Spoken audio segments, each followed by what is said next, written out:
wife and her friends enjoyed mocking me all the time. I couldn't take it anymore and planned this. Hey Reddit, it's my first time posting here.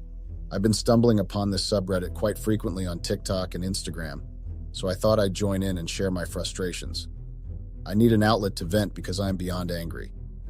I ask myself, what do people actually want? I pour my heart and soul into being the best husband I can possibly be for my wife Nora, yet all I seem to receive in return is disrespect, especially from her and her circle of friends. A little bit of backstory about me and my wife. Nora and I met during our college days at a lively party thrown by one of her friends. There was an instant connection between us and we hit it off right away. We exchanged numbers that night, and shortly after I took her out on our first date. Fast forward and here we are, happily married for about a year. I'm 30 years old and Nora is 29. Professionally, I work as a software engineer in a prominent tech company, which fortunately means I earn quite well. However, despite my efforts to provide for us and create a comfortable life, I've noticed a concerning pattern. My wife and her friends have developed a habit of mocking me, whether I'm present or not. And what's worse is that Nora never stands up for me in these situations. Nora's behavior and attitude towards work and responsibility have been a constant source of frustration for me.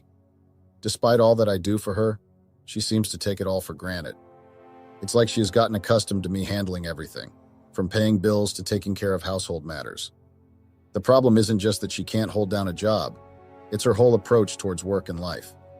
Even back when we were dating in college, Nora has always displayed signs of laziness and a lack of commitment. She would jump from one job to another and never stayed at a place for more than a month or two. It's a cycle that has always repeated itself over the years, and it's incredibly frustrating to witness. She barely graduated from college, and most of her projects were done by me out of fear that she wouldn't put in the effort herself. What's even more concerning is Nora's tendency to avoid responsibility and shift blame onto others. She never takes ownership of her actions or lack thereof. Instead, she blames professors, lecturers, co-workers, bosses, anyone but herself. It's always some excuse about why she can't stay at a job or why things aren't working out for her. It's always someone else's fault according to her, whether it's the job being too stressful, her co-workers not liking her, her professors back in college failing her on purpose, or her boss having a personal vendetta against her. Her lazy attitude towards job searching is equally infuriating. I have to practically push her to even start looking for a job, and when she does, it's half-hearted at best. It's like she expects everything to be handed to her without putting in the effort or taking any responsibility for her own success or failures. Nora's friends have also really messed with her head and keep feeding her outdated ideas about what men and women should do. They've convinced her that I should be the one paying all the bills while she just sits at home looking pretty. It's ridiculous, especially since we don't have any kids to take care of. I've tried explaining to her that it doesn't make sense for her to stay home all day doing nothing, but she keeps pushing for it and arguing about it. It's just absurd because these friends of hers are single and pay their bills themselves. They constantly complain and moan about how nobody wants them, but who would want a person that thinks like that? Before she quit her last job, she was only there for 3 months. Nora's friends would constantly make fun of me for not being man enough to let her stay at home.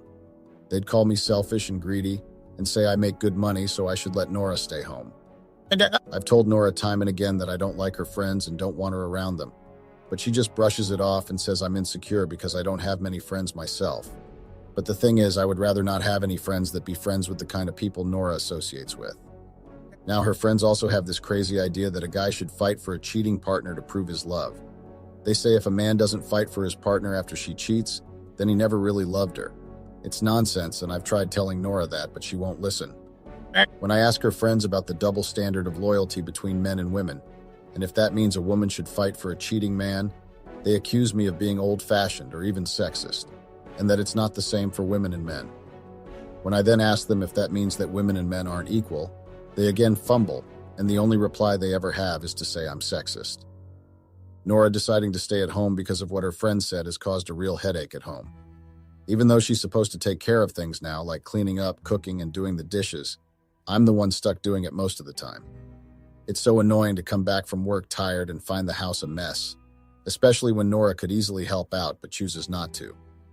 To make matters worse, Nora invites her friends over frequently, and they leave the place even messier without lifting a finger to clean up.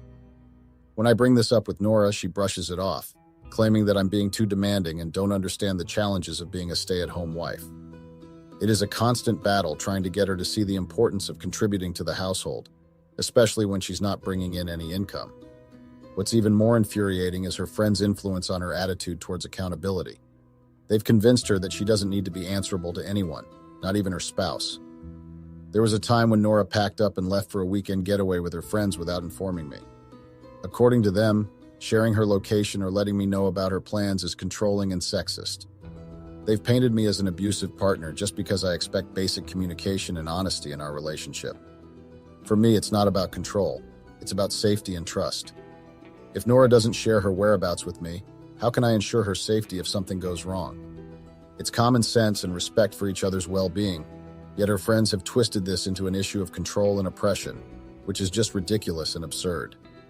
Communication and honesty should be the foundation of any healthy relationship, but it seems like these values have been lost on Nora and her friends. For the longest time, I put up with all of this because I loved my wife. Sure, she had her flaws. She was easily influenced by her friends. She could be lazy at times, but she was still the woman I married, and I didn't mind picking up the slack. I understood that everyone has their struggles, and I was willing to support her through it all. The tipping point for me was like a floodgate bursting open after being filled with anger and frustration for so long. It wasn't just one thing that pushed me over the edge. It was a whole pile of stuff that kept adding up until I couldn't take it anymore. Looking back, I see now that I should have put my foot down from the get-go, but I guess I let it slide because I didn't want to rock the boat and ruin Nora's relationship with her friends. Their teasing was relentless, and they made sure it hit me in every part of my life. They'd make fun of the things I loved, calling me a nerd or a weirdo, and trashing my hobbies like they were the most ridiculous things in the world. And my awkwardness? They made that their favorite target, especially in big groups or gatherings. They'd laugh at my every stumble, joke about my lack of social skills, and it was like they enjoyed seeing me uncomfortable. What hurt the most was seeing Nora join in or laugh along. She knew how much their teasing bothered me, but she'd just ignore it or even add to it sometimes. It felt like a slap in the face, like she cared more about fitting in with her friends than how I felt. Even when she saw that I was upset, she wouldn't speak up or ask them to stop. It started to make me wonder if she really respected me, or if I was just a joke to her. The mockery didn't just stop at my hobbies or my social skills. They also took aim at my relationship with Nora, and they would put it down with their hurtful words. They'd throw around the word simp, like it was an insult of the highest order. They would use it to belittle me and make me feel emasculated. Their tone was never playful or friendly. It was always rude, derogatory, and dripping with disdain. They'd say I was submissive and weak, that I'd do anything Nora asked without question. The way they talked about it made it clear they thought less of me for it. Nora would most times laugh along with them and reinforce their hurtful comments instead of standing up for me. It hurt so much to see her join in because it was like she agreed with them on how they viewed me. One particularly painful incident happened at one of her friend's birthday party. It had been a large gathering, and after it ended, I wanted us to leave, but Nora insisted we stay for a while because no one was leaving yet, and then they started openly mocking me for being a simp. Instead of shutting it down, Nora joined in the mockery and started listing times and instances where I had accommodated her wishes or put her needs first. She was just openly airing our private moments for everyone's entertainment. They didn't stop there. They also took shots at my intelligence. Despite being smart, they'd compare me to Sheldon from Young Sheldon in a very demeaning way, calling me a weirdo because of it. They made it seem like being smart was a flaw and would prefer to mock me rather than appreciate my intelligence. They didn't just tease me about my hobbies or social skills. It felt like they had a personal grudge against every part of my life, no matter how good or important. It was like they were on a mission to nitpick and ridicule every single thing just for the sake of it. Take my job in the tech industry, for example. Instead of acknowledging the perks of having a well-paying tech job, they spun it into something negative. According to them, tech professionals were reclusive control freaks who enjoyed being abusive, which is such a ridiculous stereotype with no basis in reality. Even my appearance wasn't off limits to their mockery. Despite staying fit, hitting the gym regularly, and taking care of myself, they found ways to turn it into a joke. They'd mock my blonde hair, comparing me to a Ken doll in a way that was downright insulting. They even criticized my gym routine, saying that people in tech shouldn't care about fitness, which made absolutely no sense at all. One particular incident that really got under my skin was when they messed with something as serious as the ownership of our home. This house was a gift from my mom after we got married, and naturally it was in my name due to my mom's reservations about Nora. She doesn't like Nora. Now, my mom wasn't one to stir up trouble or act petty, but she did want to make sure the house stayed under my ownership, which I totally understood. At first, Nora didn't have any issues with this arrangement, but then, after chatting with her friends, they planted this crazy idea in her head that everything I owned automatically became hers as my partner, while everything she owned remained solely hers. It was like they were trying to rewrite the rules of partnership.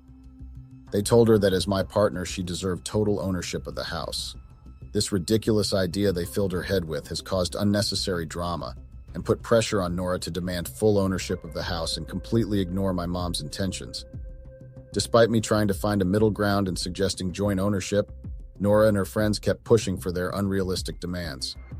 When I stood firm and refused to budge because why the hell would I give you full ownership of a house I was gifted?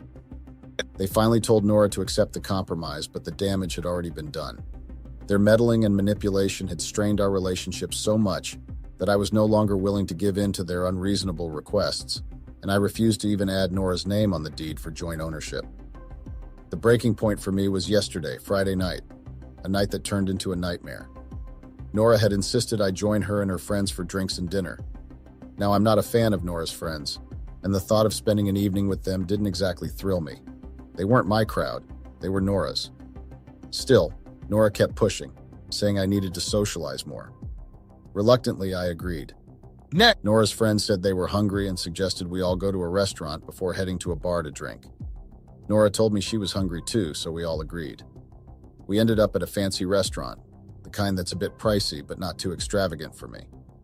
I noticed Nora's friends ordering really expensive dishes, and it struck me as odd considering their modest incomes. However, I shrugged it off, because I thought maybe someone else in the group had told them they would foot the bill.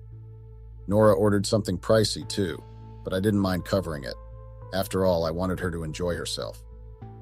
During dinner, though, they turned the evening into a roast fest, mocking and gossiping about me right in front of my face.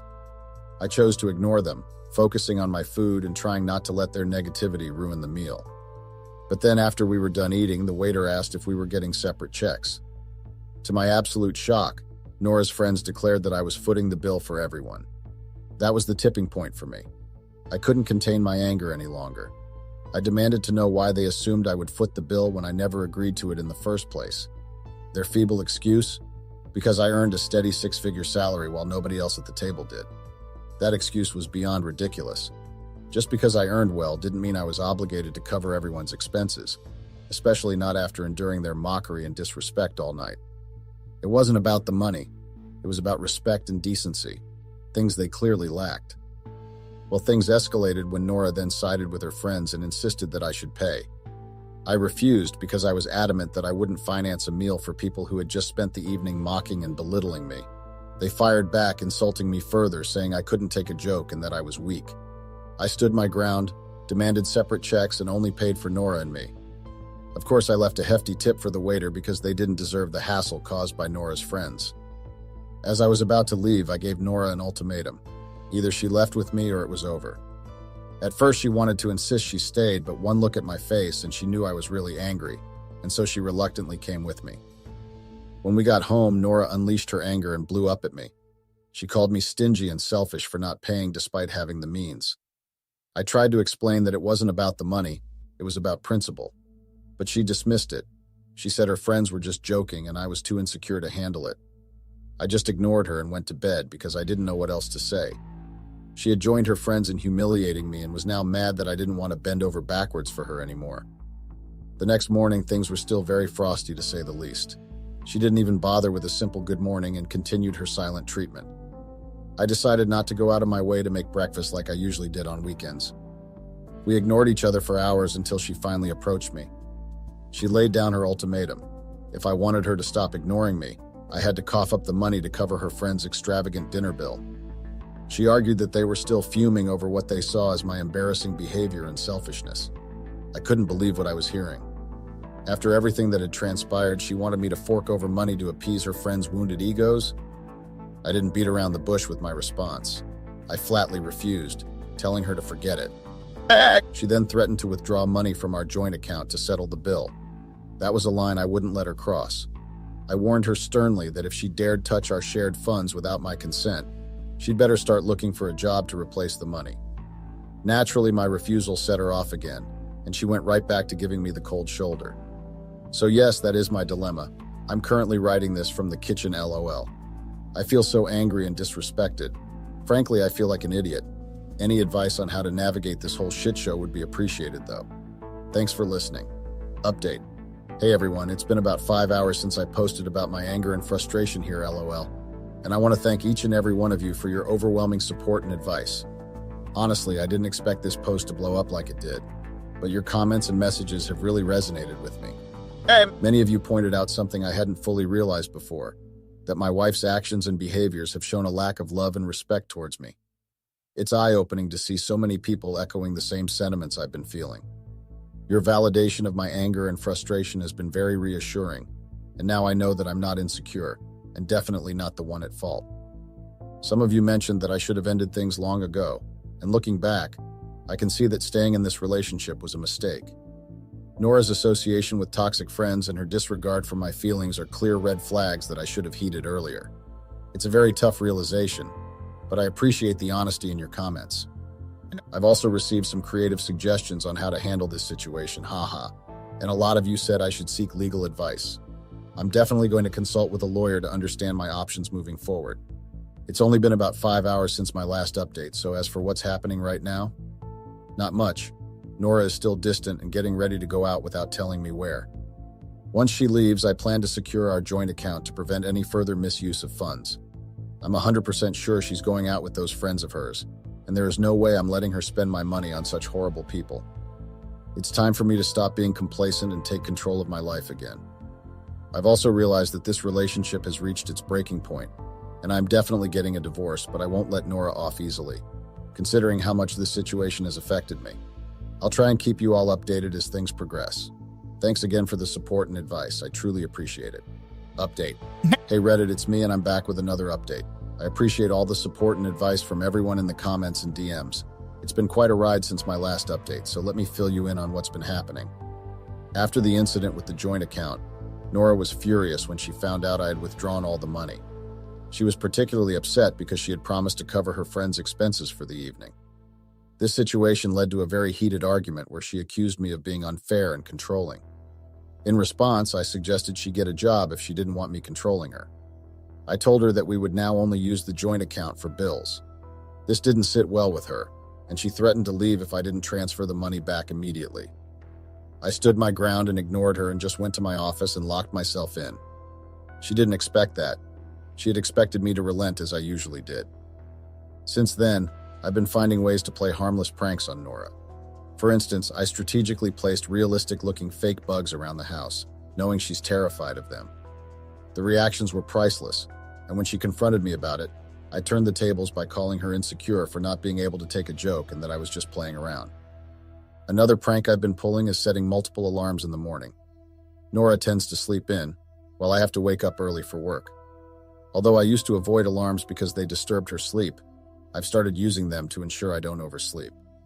She's been complaining because she's a light sleeper and it's been driving her crazy, but I've insisted that they're necessary for my job. I've also taken my revenge on Nora to another level by playing mind games and making her doubt her own sanity. How do I do it?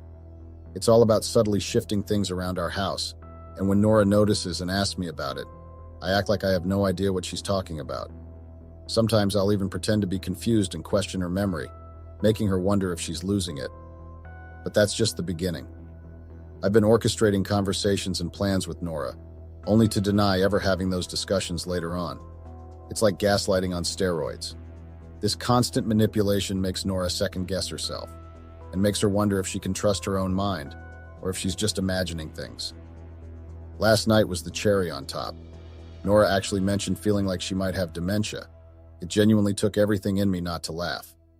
The fact that I've pushed her to question her mental health is both twisted and satisfying. It's cruel, I know, but she deserves it. While I've been playing mind games with Nora, I've also been strategically planning for our separation. It's not just about divorcing her. I want to ensure that she's left completely alone once I'm out of the picture. I've already reached out to my lawyer and started working on divorce papers. The thing is, I haven't told Nora any of this. She thinks we're just going through a rough patch, oblivious to the fact that I'm planning to leave her for good. It might seem harsh, but I believe it's necessary for both of us to move on separately. One of the biggest challenges I'm facing is the house. Legally, the house is mine, but it's also listed as Nora's primary address, which means I can't simply kick Nora out without going through a lengthy eviction process. I don't want to be stuck living with her for another 6 months or more. That's why I'm seriously considering selling the house without her knowledge. It might seem drastic, but it's the most efficient way to ensure a clean break. If I were to do that, I'd have to move back in with my mom temporarily, until I either get an apartment or buy another house. It's a pretty practical plan if I say so myself. I know these decisions might seem cold, but I've thought them through carefully. My priority is to move on from this toxic situation and build a better future for myself, even if it means making tough choices along the way. Update. Hey Reddit, it's been a while, but here's the latest update. Life has been pretty slow lately, and I honestly forgot to update, so my apologies for that. Now on to the actual update. Nora is finally out of my house.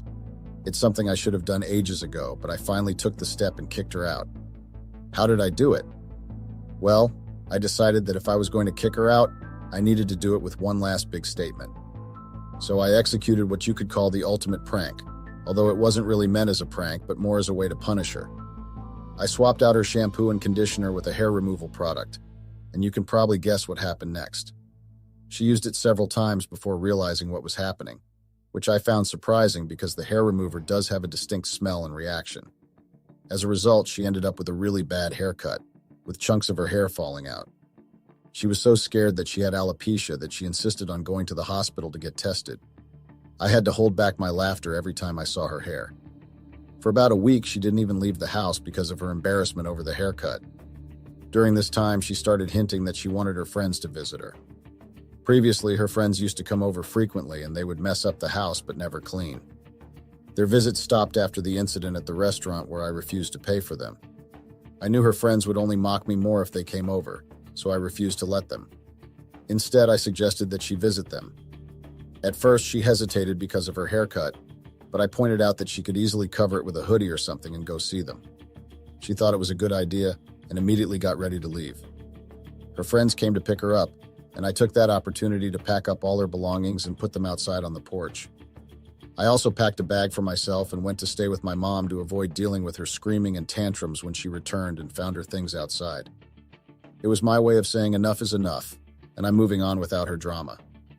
After settling in at my mom's house, I realized that Nora wasn't the only one who deserved consequences. Her toxic friends had played a significant role in influencing her behavior. Most of them were either unfaithful in their relationships or were with their partners for all the wrong reasons. When I dug into Nora's phone and saw their group chat, it wasn't just mockery I found. It was a treasure trove of secrets and backstabbing. I took screenshots, lots of them. I took to social media, Instagram, and Facebook, where I found their partners' profiles. For those with private Instagram accounts, I reached out to their close friends on either Instagram or Facebook and sent them the damning screenshots. Was it harsh, cruel, and unnecessary of me to do that? Yes. But did they deserve it? Absolutely yes. What shocked me even more was how they would talk behind each other's backs in private messages. Despite claiming to be best friends, they were ruthless when it came to gossiping about one another.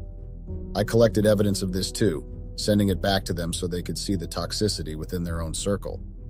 But my actions didn't stop there. I sent Nora a final message, ending things definitively. I made it clear that I wouldn't tolerate her toxic behavior anymore, demanded a divorce, and informed her that her belongings were waiting for her on the porch. I knew the chaos that would follow, especially from Nora, so I turned off my phone and went to bed early. The next morning, my mom filled me in on the shit show that went down.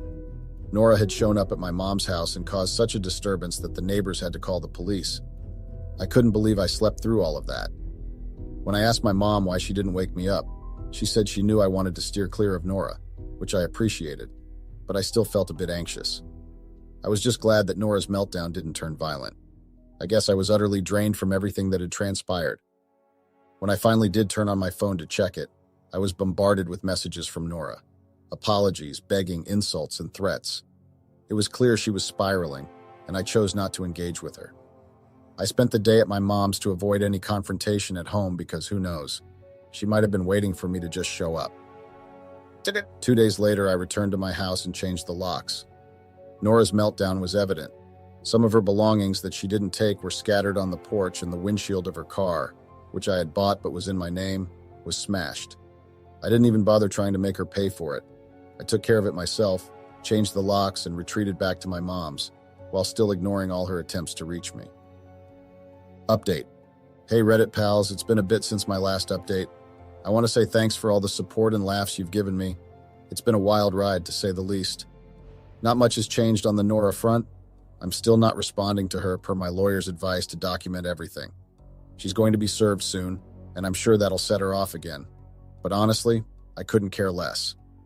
I managed to get in touch with a few acquaintances who are closer to Nora's circle than mine. They spilled the beans that Nora's been desperately calling around looking for a place to crash. Turns out no one's biting. Her so-called friends have turned their backs on her because they feel it's her fault their cheating escapades got exposed. They're all in hot water with their partners or facing breakups, thanks to the evidence I dropped. Plus, they realized they weren't as tight-knit as they pretended, with all the backstabbing and gossip.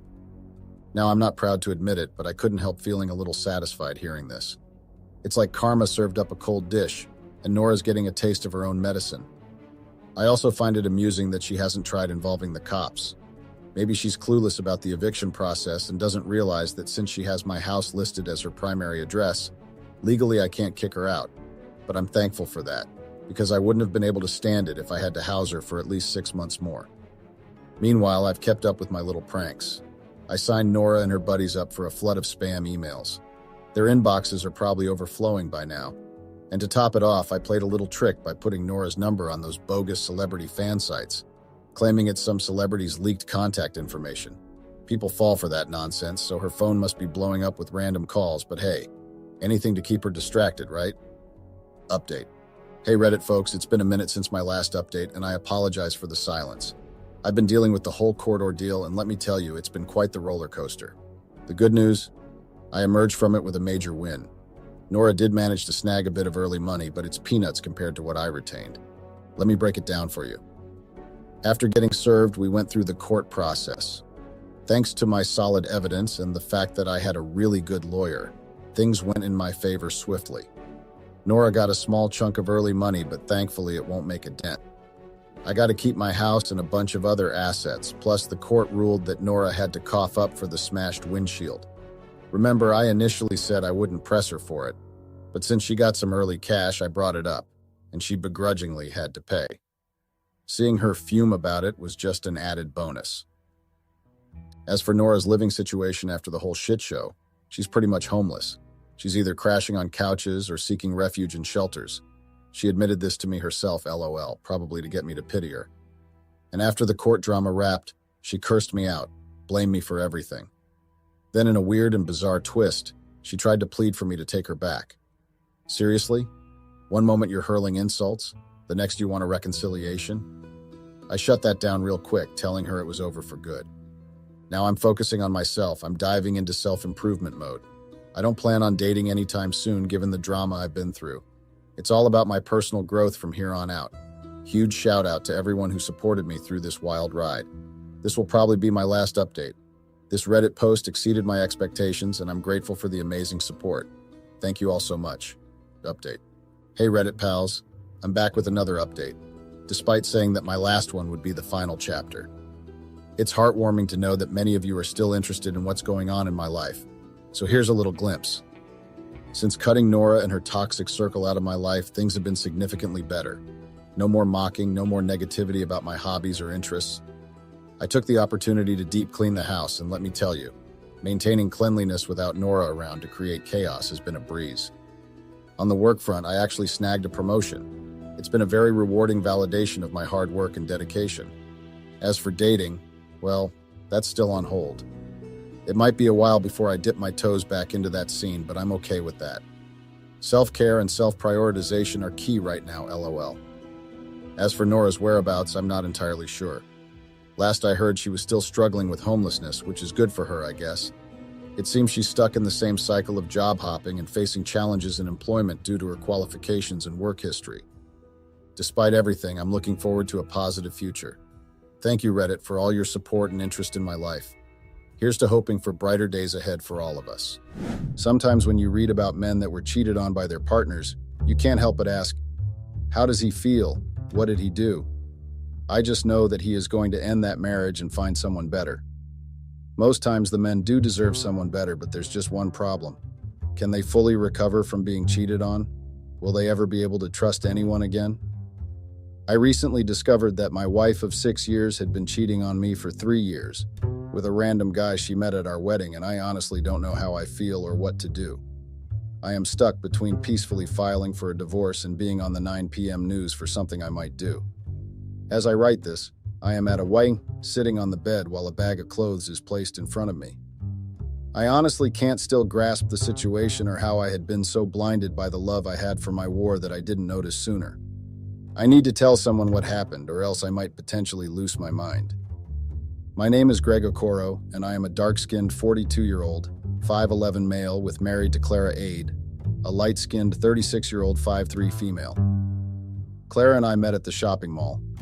We both stood at the checkout line when a man came from nowhere and stood of Clara. Being annoyed at his behavior, Clara tapped on his back in order to get his attention before asking him to move to the back of the line because there were people who were there for her. Now, as I had stated before, Clara is 5'3", and this guy stood at least 6 ft tall and looked down at her before responding rudely that she should mind her business and allow him to pay for his groceries. Clara didn't stop, but again asked him to move to the back of the queue, and this really annoyed him because he soon threw his basket of groceries on the floor and was now looking at Clara, the way a lion looks at another lion who enters his territory. But Clara didn't budge, but I knew that if I didn't do anything, things would get out of hand. I ran out of my spot and rushed to where they stood, took Clara's hand and said, "Honey, let's go." They said that Mom is in the hospital, which is a lie, obviously, before dragging her to the counter where the cashier quickly checked out our things. Before leaving, I hurriedly apologized to the man before dragging a shocked Clara behind me. After we had left the mall, she seemed to snap out her shock and asked me who the hell I thought I was. I calmly explained that if I didn't intervene when I did, the guy would have done something to her, and I reminded her that we lived in a country where our safety is not guaranteed by the police. She seemed to calm down after this and thanked me. We exchanged contacts before I walked her to her car and watched her drive off before getting into mine. That singular encounter changed my life forever. Clara and I started texting, meeting for innocent lunch and dinner dates before I asked her to be my girlfriend. She accepted, and it was heaven on earth. I would always wake up to calls from her, surprise visits at house, home-cooked meals, more dates. But we never got too intimate. Clara came from a Catholic family, and they don't take kindly to such things. Her parents are Yoruba and also very traditional, so simple things like lying on the floor to greet them matter a lot. After dating for 3 years, I popped the question and she said yes.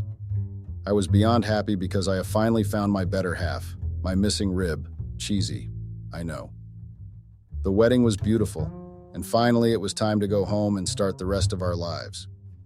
We waited a year before we started trying for kids. The reason for this was because we both agreed that we wanted to have that period all to ourselves and build our careers before we can bring a child into the picture.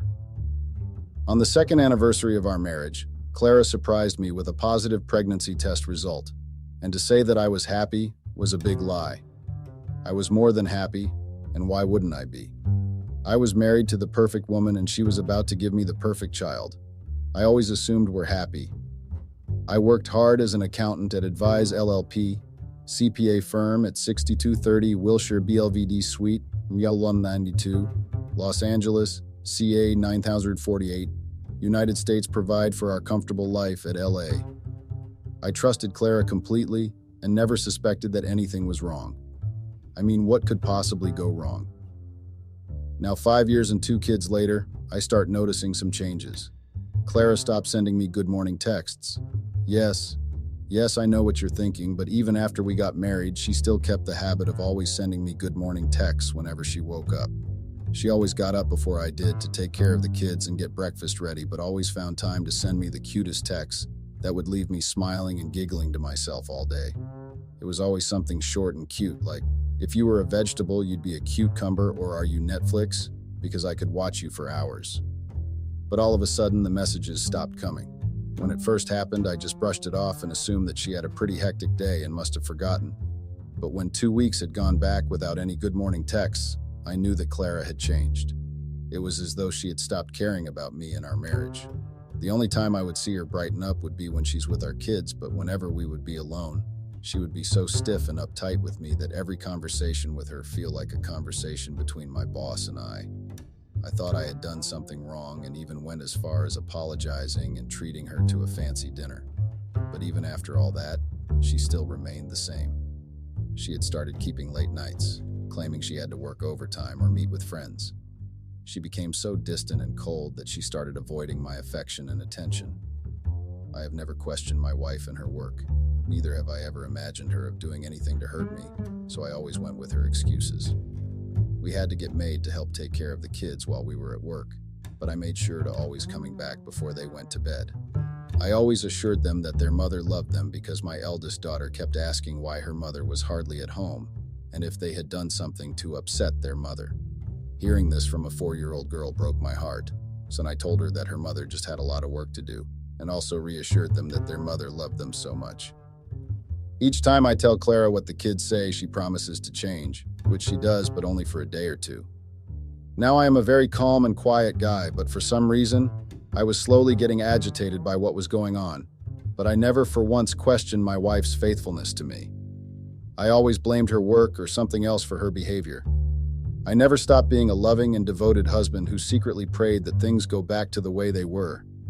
If someone had told me what the following year would bring and how it would affect me, I would have cussed the person out. The following year started off different. Clara was back to normal and even better than before. She was always smiling and laughing each time I saw her. The good morning texts started coming again, and she even added some happy endings at the end of the day for me, and I couldn't believe how lucky I was. I was also happy to see her spend more time with the children, and she even started coming back from work early. It was truly amazing because at that moment I felt like nothing could ever go wrong with life.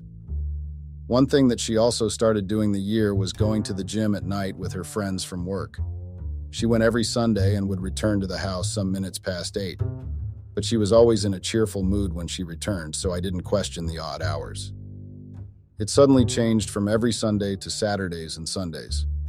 I didn't mind because her attitude didn't change towards the kids and I, so I turned a blind eye to it. After 6 months of going to night gym, there was no visible change in her body. She was still the same and even added a few pounds. Not that I am complaining about that, though. One day, I jokingly told her that I would love to join her in her gym sessions, and she immediately tensed up and got all defensive. She said, and I quote, "You don't need to go to the gym with me. It's mostly just ladies working out and talking about their husbands." Upon saying this, it dawned on me that she had never told me the name of her gym or where it was located, so I asked her. She looked at me for some time before she said she needed to use the restroom. My fellow Redditors, the next time I asked about the name and location of the gym, she came prepared with even pictures of herself outside and inside the gym. The gym was Hybrid Gym, LA. After that, I left it alone, but I was still curious as to why she reacted the way she did the first time I asked her about it. It was our wedding anniversary, and I planned to surprise her. I wanted to pay some people to follow me to the gym holding a cake, a money bouquet, and money cake, as well as a saxophone player that was going to play her favorite song for her. I called her sister to help me plan the surprise as well, follow me there to capture the beautiful moment. Around 5 p.m., everyone was ready and we drove to the gym in my car. Luckily, there was no traffic that day, so we only spent 30 minutes on the road. When we got there, everyone got into place.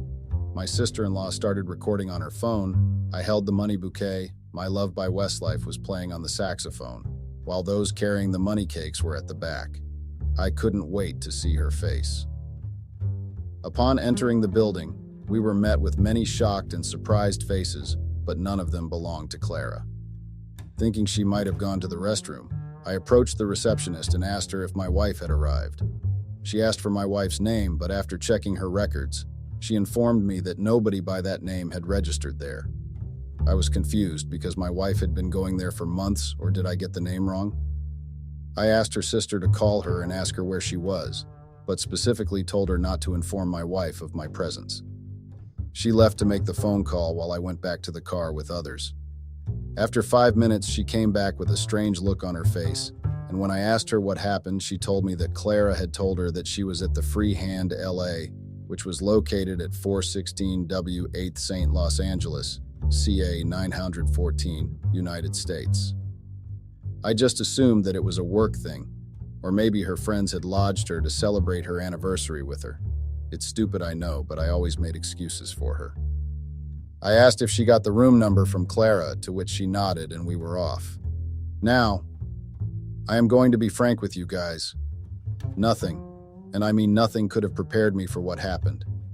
In all my years of existence, I have never had the privilege of wishing that the earth would open up and swallow me, never to spit me back ever again. Thinking about it now makes me physically nauseous and stupid at the same time. How could I not see the signs? Why did I keep making up excuses for her? Why didn't I just confront her?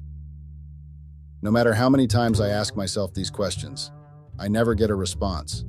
If I had done something earlier, maybe it won't hurt as much as it did now, or maybe I would have left before it was too late. I would still be sane and happy.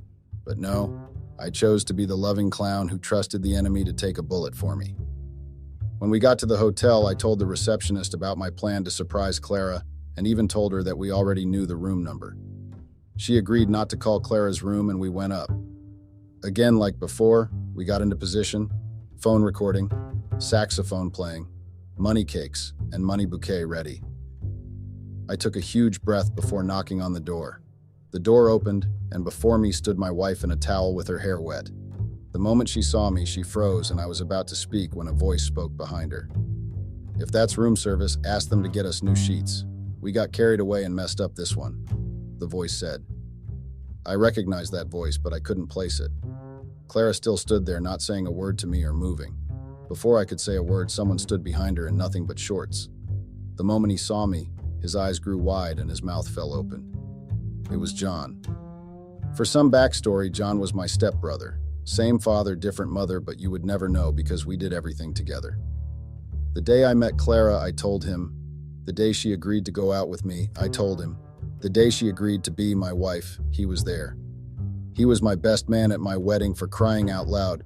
I even complained to him when Clara was acting up, and he told me she'd come around. He even had the nerve to suggest that he might be cheating on me with someone else, but I guess he was the someone else. The thing was, I loved John so much that I was ready to give a kidney and a lung if he wanted me to, and I always thought the feeling was mutual, but joke's on me. Haha. I stood there speechless. Clara's sister had been able to snap out of her shock and asked others to follow her down to the car while I still stood there. I looked down at the floor for what felt like an eternity before I opened my mouth. "How long?" They both kept quiet. "How long has this been going on?" I shouted, which caused them both to flinch. They had never seen or even heard me raise my voice, so the shouting caught them off guard. Clara opened her mouth, but no words came out. Then John spoke up. "A year after Amanda was born." My head shot up and I looked at them. "What?" I managed to mutter. Clara was going through some hard times. We met, had a couple drinks. One thing led to the other, and we spent the night together. I wanted to stop, but before John could say another word, I punched him across the face. Clara tried to talk to me, but in a fit of rage, I slapped her right across her face. "What do you want to tell me, huh? You're sorry?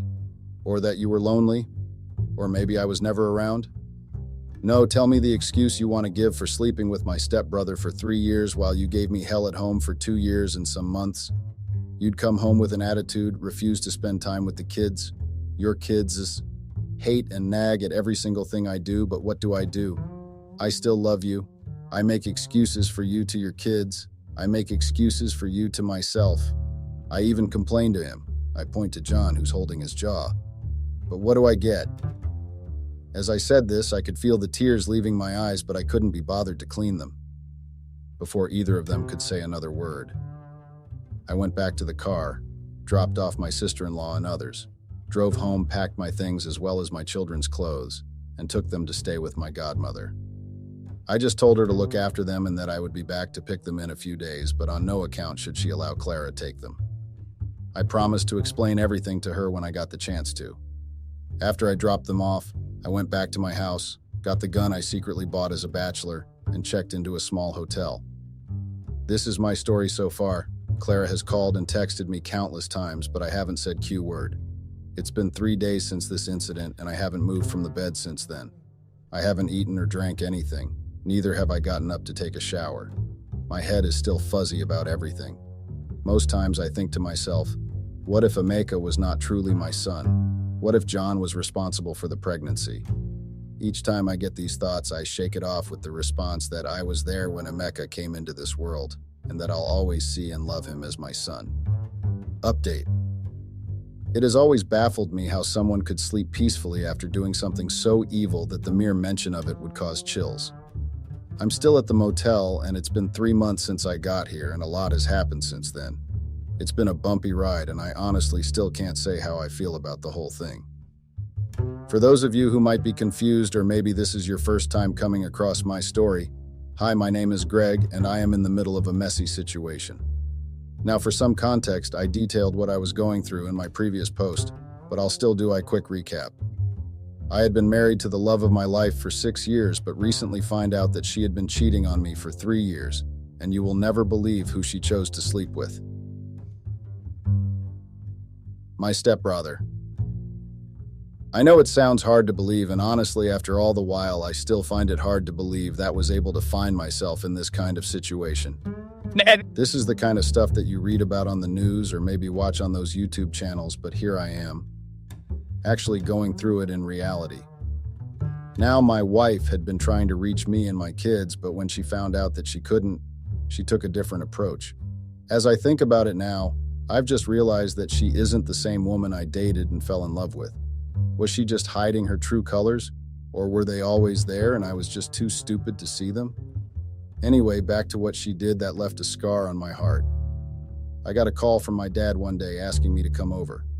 Now, my dad is Nigerian and grew up there before relocating to the United States of America, and, well, let's just say that we, my siblings and I, were brought up Nigerian style, and whenever we were summoned, it always meant one of us had done something and was going to be scolded at. After I got the call, I sat on the bed and thought long and hard as to what might have caused my father to summon me. No matter how hard I thought, I couldn't think of anything, so I just accepted that I would only know if I visit him. The next day, I got up early and got ready for my visit to my father. He lived it, so it took some time for me to get there, but when I eventually did, I remembered why I hardly visited. Everyone was smiling and welcomed me wholeheartedly while my dad just stood there. I walked up to him with my hand extended for a handshake. But that was not what I got. The moment I got close enough to him, he drew him closer to him, hugged me, let go of me, and then slapped me across the face. Yes, I know it sounds strange, but it happened so fast that I couldn't process anything. Why are you such a disappointment? It's hard enough that you didn't turn out like your siblings, but you also cheat on your wife? I was so stunned I couldn't react. I stood there, hand on my cheek, looking at my father, who was looking at me with a look on his face I had never seen before. He slapped me. My father had never raised his hands to hit us, so where was this coming from? What? I managed to blurt out after some seconds. He repeated his words, but this time he said it calmly, and after saying it, he sat down and looked at me, waiting for my response. Who said I cheated on her? I asked, while still looking at my father with my hand still on my cheek. My father took a deep breath, looked at me from my head down to my toes before speaking. Listen, marriage has its ups and downs, and even though you had never done things the right way, I never expected you to be one accused of cheating on his partner, he said while looking at me dead in the eyes. I finally let go of my cheek and tried to defend myself, but when I tried to mutter words, he asked me to leave. Yes, he asked me to leave his house and to add a cherry on top of the icing.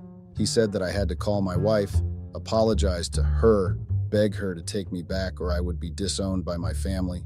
I would be disowned. I would be disowned by my father for something I didn't do. The moment I reached my motel, I fell on my bed and started laughing. I laughed so much my tummy began to hurt, and before I knew it, I fell asleep. The next day, I decided to go and visit my kids at my mother's place. When I got there, they were so happy to see me, and as usual, asked when their mom was going to return from her trip. I had told them that she had traveled for a work trip, and since I had changed my children from their old school, I didn't have to worry about Clara going to look for them there. You see, my mom and my father had divorced and were living separately. They separated 2 years after Clara and I got married, but I never told Clara where she lives, and I'm thankful for that now. After spending time with my kids, I sat down with my mom and told her what happened between her husband and I. She was surprised that I wasn't given a listening ear and was threatened in such a way. Mom knew everything that had happened between Clara and I, so she was able to judge the situation fairly. She asked me to file for a divorce and fight for custody of my kid, but I reminded her that doing that would cause my father to get involved, and since he believes I'm the one at fault, he would hire the best lawyer money can afford and take my kids from me. I stayed till 7 p.m. before I went back to the motel. Once I got there, an idea popped up in my head and I called my sister-in-law to talk to her. We had been keeping in touch all this while she even told me that Clara had brought John home and fabricated a lie to their parents, which won them over. She also told me that Clara seemed different, but I told her that I didn't call her to talk about her sister and that I needed something from her. I told her what I needed and she agreed. The next day, I got the nerve to visit my house in Clara. When I got there, everything looked the same, but it felt different. I knocked on the door and Clara opened the door. She was shocked to see me, but she immediately removed the look of shock from her face and invited me in. I sat down and she offered me something to drink, but I declined. After what felt like hours, I cleared my throat and spoke up. "How are you, Clara?" Saying her name while looking at her sent tears to my eyes, but I had to bite my tongue to prevent myself from breaking down. "I'm fine. How have you been? You look pale. Have you been eating well?" She asked me with a hint of concern in her tone. I didn't respond immediately because what exactly was I to say? I was fine? Of course not, but I wasn't about to let her see that. "I'm all right, Clara. I've just been busy with work. Look, the reason I came back was because..." I stopped talking, looked her in the eye, then fell on my knees. "Please forgive me. I'm sorry for everything that happened. I'm sorry for not being a better husband, for not paying attention, for not loving you more, for failing as a husband. Clara, please forgive me." At this point, I was in tears. I was sobbing like a child while Clara sat there and looked at me helplessly. After a few minutes, she got up and knelt beside me. She wiped my tears and said that she had forgiven me, and that it was fine as long as I had realized my mistake. I had realized and asked her to let me back into her life. I also told her I had given them my blessings to be together, and she was so happy. She started doing this little dance that always made me smile. I decided to move back in with her, but as a housemate until I can find a place of my own. I also found out that they, John and Clara, were planning on getting married. John and I patched things up the following week, and honestly, everything was going so well. I brought the kids back and they were so excited to see their mom. Now I know you're going to ask me what has come over me or possibly call me the biggest simp of all time, but I don't care. Seeing Clara happy made me happy, and that was all that mattered. Everything was going great at home. Clara and John would go out and I would stay home to look after the kids. John and I quickly bonded again, and I was even made his best man. I still remember feeling like a girl who had been asked to dance. He told me about it. I helped with most of the planning and made sure everything went perfectly. Clara's parents have forgiven me for what I did to their daughter, but her sister wouldn't talk to me. She thinks I've lost my mind. What does she know? Love makes you do stupid things, and honestly, I wasn't even complaining. My father was pleased with my decision and even asked me to visit him anytime wanted. The wedding was held at Hollywood and Suites Hotel at El Segundo Boulevard Gardena, and we would have a big reception at their beautiful hall. Clara and John let me handle everything, and honestly, after doing all that for them, I felt so peaceful. I found myself wondering why I didn't do this sooner. I even found out that Clara was expecting. She told me first and made me swear not to tell John. I was so happy she trusted me enough to tell me about it. One day I saw Clara looking worried and I asked her what the problem was. "It's nothing serious, just pre-wedding jitters, I guess," she told me while looking at her nails. I took her hands, gave it a soft kiss, and assured her that she had nothing to worry about. I had taken care of everything to the very last detail, and all they had to do was to be there and be happy. She smiled, gave me a long hug, and thanked me. When she was about to pull away, we both realized that our faces were so close to each other. Without warning, she kissed me and, well, I kind of kissed her back. Now, before you hate me, remember that I still loved her, and I guess those feelings never died. She didn't pull away from the kiss, and when she did, she simply smiled and said, "Thank you," to which I smiled back and left the room. I felt so happy I almost jumped up like a child. Tomorrow was the wedding, so I had to sleep early. Life is not always beautiful, but when you have something to look forward to every day, you stop seeing the thorns and only focus on the roses. I had been so focused on the thorns that I forgot how the roses smelt, but not anymore. I was going to give life another chance, but first I had to be there for two important people in my life at the moment. Finally, the wedding day had arrived and Clara looked so stunning in her wedding dress. She wore a trumpet wedding dress with a long veil and a crown on her head, while John wore a three-piece slim fit suit with Oxford shoes. They both looked like something you'd read in a storybook, and I kid you not, I teared up when they both said their vows. The wedding ceremony was beautiful, and now it was time for the reception. After everyone had eaten and enjoyed themselves, I asked John to give me some time to give them a gift, and he agreed. You know, I just love happy endings. They always made me smile, so I wanted to give them one. Now I had installed a big screen and hired a projector because I planned to play a slideshow for them.